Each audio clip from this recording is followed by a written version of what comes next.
sur la base de ce dossier. Merci beaucoup Philippe et bonjour à tout le monde. Donc je vais parler sur la fenêtre d'opportunité qui existe peut-être aujourd'hui en RD Congo pour essayer finalement de faire avancer quelques recommandations clés du rapport Mapping et le rôle important que les ONG congolaises et internationales ont à jouer pour essayer de pousser les autorités à finalement agir. Et je vais focaliser sur trois axes principaux. D'abord, la documentation des crimes, y compris avec des rappels sur ce qui s'est passé pendant la période du rapport Mapping entre 1993 et 2003, mais aussi avec la documentation en mapping des crimes plus récents où les mêmes auteurs et commandants sont souvent impliqués. Deuxièmement, le plaidoyer autour des recommandations concrètes adressées principalement aux autorités congolaises, mais aussi aux partenaires et bailleurs. Et troisièmement, la mobilisation de la population congolaise pour montrer que la lutte contre l'impunité est une priorité et une attente clé du peuple. Mais je vais d'abord commencer par une brève description du contexte actuel qui présente peut-être cette fenêtre d'opportunité. Donc, comme on a déjà entendu, au cours des 3 dernières décennies, les cycles de violence alimentés par une impunité, une corruption généralisée ont engendré une situation humanitaire catastrophique.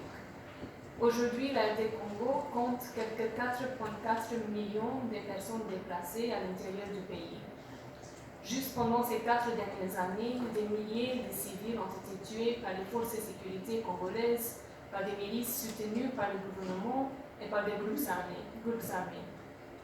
Pendant les 4 dernières années, la répression politique, la violence et la corruption ont caractérisé la période qui a précédé les élections, plusieurs fois retardées de décembre 2018, au cours de laquelle l'ancien président Joseph Kabila a conservé le pouvoir au-delà des 2 limites, des 2 mandats, la limite autorisée par la Constitution.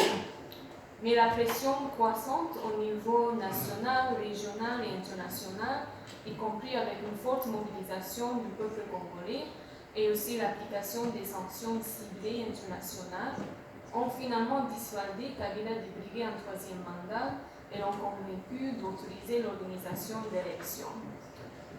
Donc, enfin, ensuite, les résultats, après les élections, des résultats communiqués par la mission d'observation de l'Église catholique et fruités par l'agent de la Commission électorale congolaise, montrer que Martin Fayulu, à la tête d'une large coalition des partis d'opposition, avait remporté ces élections avec une large majorité.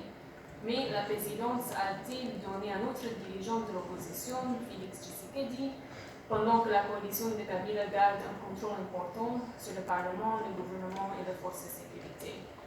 Donc, ce résultat n'a pas constitué le renouveau démocratique espéré par beaucoup, mais l'ARD Congo a au moins ouvert un nouveau chapitre de son histoire politique avec l'inauguration du président Tshisekedi en janvier 2019, qui a mis fin à 18 ans de règne de Kabila.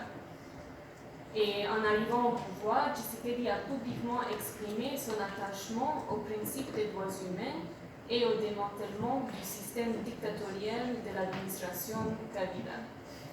Mais Tshisekedi s'est engagé publiquement à renforcer les pouvoirs de la justice dans le présent comme dans le passé.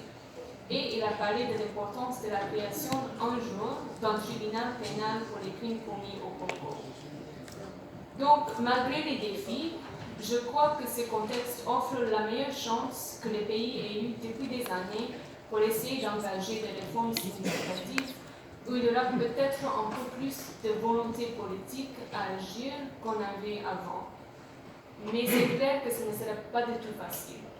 Et les ONG et d'autres partenaires ont un rôle clé à jouer pour vraiment pousser les autorités à agir et montrer finalement qu'ils sont à côté des victimes.